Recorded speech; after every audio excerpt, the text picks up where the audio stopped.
Indian media यानी कि India today group ने जी एक आर्टिफिशियल इंटेलिजेंस को लेकर एंकर जो है वो इंट्रोड्यूस कराया है। 75 साल हो गए हैं और जब हम इस साइड ऑफ द डेस्क बैठे हुए हैं सोच रहे हैं आर्टिफिशियल इंटेलिजेंस, मुझे तो पहले समझ ही नहीं आई। मैंने कहा पता नहीं क्या लफड़ा है।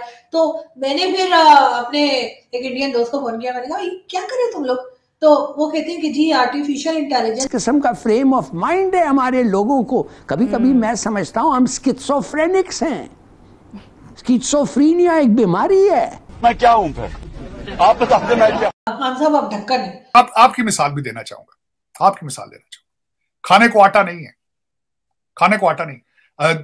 सऊदी अरेबिया इस वक्त खुल गया, सिनेमा चल चुके हैं, बॉलीवुड के शो हो रहे हैं, लेकिन आप चाहते हैं जिहाद करना। मुआशी बहरान दिन ब दिन संगीन होने लगा। IMF से मुज़ाकरात मुकम्मल न होने से परेशानियां बढ़ गईं। वफाकी हुकूमत ने $2 अरब के सुकूक बॉन्ड्स जारी नहीं कर सकी। भारत अपने इस चीज में कामयाब ये होगा कि उनकी इकॉनमी इंप्रूव हो जाएगी, वो अगले लेवल पर चले जाएंगे, वो रीजनल पावर बन जाएंगे, वो फ्यूचर में सिक्योरिटी काउंसिल में परमानेंट सीट ले लेंगे, वो कई चीजें गेन कर जाएंगे। जो मेरे साथ इंडिया से लड़के आए हुए थे ना, उनका क्या प्लान था कि स्टडीज खत्म होने के बाद they will go back to the country और वो काम करेंगे। आर्ट्स आते हैं और बहुत सारी जो है लैंग्वेजेस आती हैं जिसमें वो न्यूज पढ़ेंगी और अपडेट रखेंगी। नमस्ते दोस्तों, जय हिंद। हिंदुस्तान स्पेशल में आपका स्वागत है दोस्तों। इंडिया टुडे ग्रुप ने देश की सबसे पहली आर्टिफिशियल इंटेलिजेंस न्यूज एंकर को लॉन्च कर दिया है। कुछ दिन पहले हुए इंडिया टुडे कॉन्क्लेव के 20वें संस्करण में AI एंकर सना को लॉन्च किया गया।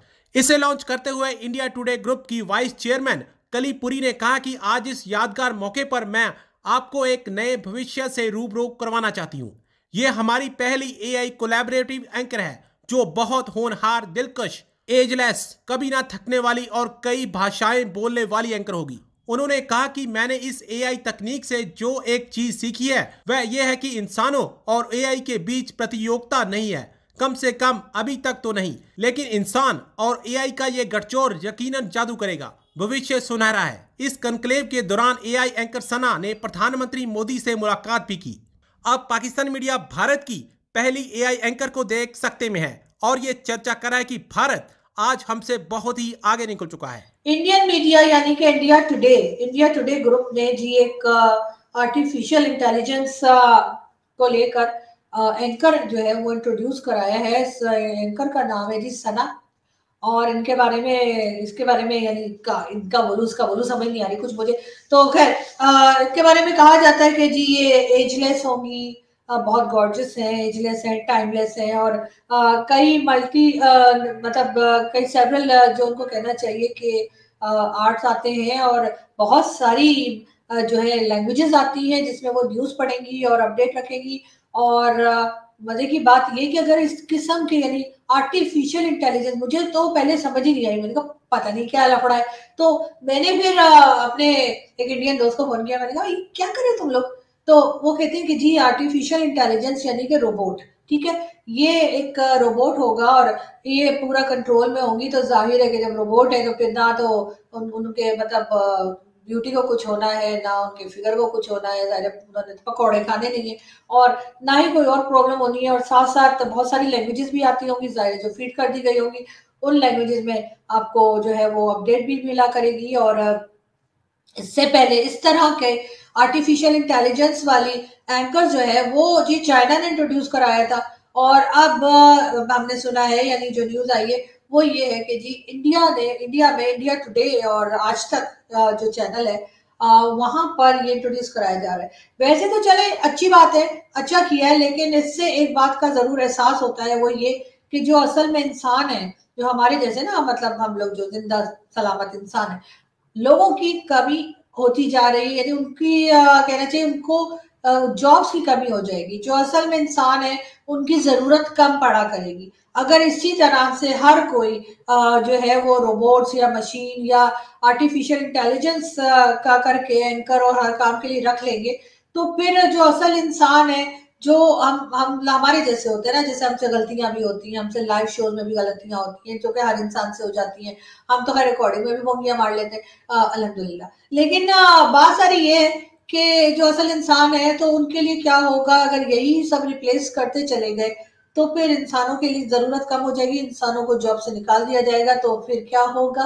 ये जो खाला जी, बुआ जी, ये जो आ जाएंगी, नाम इनका जी सना रखा गया है। तो खैर वैसे तो अच्छा है, इस किस्म के एक्सपेरिमेंट्स होने चाहिए, लेकिन थोड़ा सा एहतियात से, इसलिए कि जो चीज इंसान कर सकता है बहरहाल आर्टिफिशियल इंटेलिजेंस या मशीन नहीं कर सकती।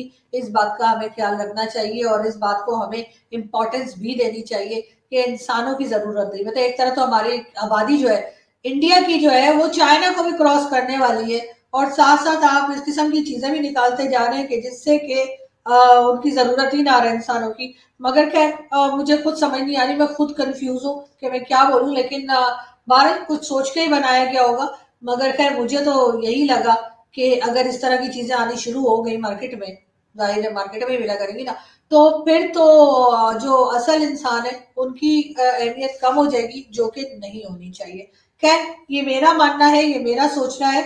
हो सकता है कि जिन लोगों ने ये लॉन्च किया है आर्टिफिशियल इंटेलिजेंस एंकर, उनका कुछ और सोचना हो सकता है मुझसे बेहतर सोच रहे हो, लेकिन भारत मुझे जो लगा मैंने तो बता दिया। अब आप लोगों को अच्छा लगे या बुरा लगे, भारत हम चलते हैं जी एक और वीडियो की तरफ और फिर बात करते हैं। मैं हूँ पठान, पैदा हुआ हूँ पंजाब में और मेरी 500 साल से खानदान पंजाब में थे। वालिद का जो खानदान है वो न्याजी है, वो हमेशा मियाँ वाली के में रहा है। वालदा की जो सारी फैमिली थी वो हिंदुस्तान में थी। मैं क्या हूँ फिर? आप बताते मैं क्या? जी खान साहब आप ढक्कन है, मतलब मुझे तो फिर यही समझ आ रहा है, इसके अलावा कुछ नहीं। इंडिया ने अपनी हिस्ट्री का लार्जेस्ट रॉकेट लॉन्च किया है, स्पेस रॉकेट, जो कि 36 सैटेलाइट्स कैरी करता है, और इसके अलावा उन्होंने रशिया का रिकॉर्ड भी तोड़ा है। पाकिस्तानी पब्लिक से बात करेंगे कि हम भी तो स्पार्को के नाम से एक स्पेस एजेंसी रखते हैं, हमें भी बहुत कहा जाता है कि पाकिस्तान में टैलेंट बहुत है, जज्बा बहुत है। क्या हमें दूसरी चीज़ों में जो कंपटीशन का बताया जाता है, स्पोर्ट्स में कंपटीशन का, बॉर्डर में, डिफेंस में बताया जाता है, टेक्नोलॉजी, एजुकेशन और हेल्थ के हवाले से हम कितना पीछे हैं, कैसे ग्रो कर सकते हैं, क्या सीख सकते हैं इंडिया से? इंग्लैंड में आपने बताया बहुत से लोग ऐसे हैं जो आईटी से बिलोंग करते हैं, बड़ी बड़ी पोस्ट पे हैं, और वो इंडिया से हैं। मोस्टली हमारे यहाँ से जो यूथ जाती है वो वहाँ पे जाके क्या करती है ज्यादातर? आपको बी वेरी ऑनेस्ट, जो हमारे ज्यादातर स्टूडेंट्स यहाँ जाते हैं ना, जो मैं भी वहाँ पे पढ़ने गया हुआ था, ठीक है, स्टडी वीजे पे गया था मैंने, मुझे तकरीबन 15 साल हो गया वहाँ पे। तो जो मेरे साथ इंडिया से लड़के आए हुए थे ना, वो अब पूरी फीस लेके आए थे as a loan from the government. Indian government जी, पूरा लोन लेके आए हुए थे, और उनका क्या प्लान था कि स्टडीज खत्म होने के बाद they will go back to the country, और वो काम करेंगे या अपनी फील्ड में काम करेंगे, ठीक है। और जो अच्छा जी, actually including me as well, कि हम लोग क्या करते हैं, एक सेमेस्टर की फीस लेके जाते हैं, वो जमा कराते हैं, ठीक है, उसके बाद क्या करेंगे जी, वहाँ पे जॉब स्टार्ट कर देंगे।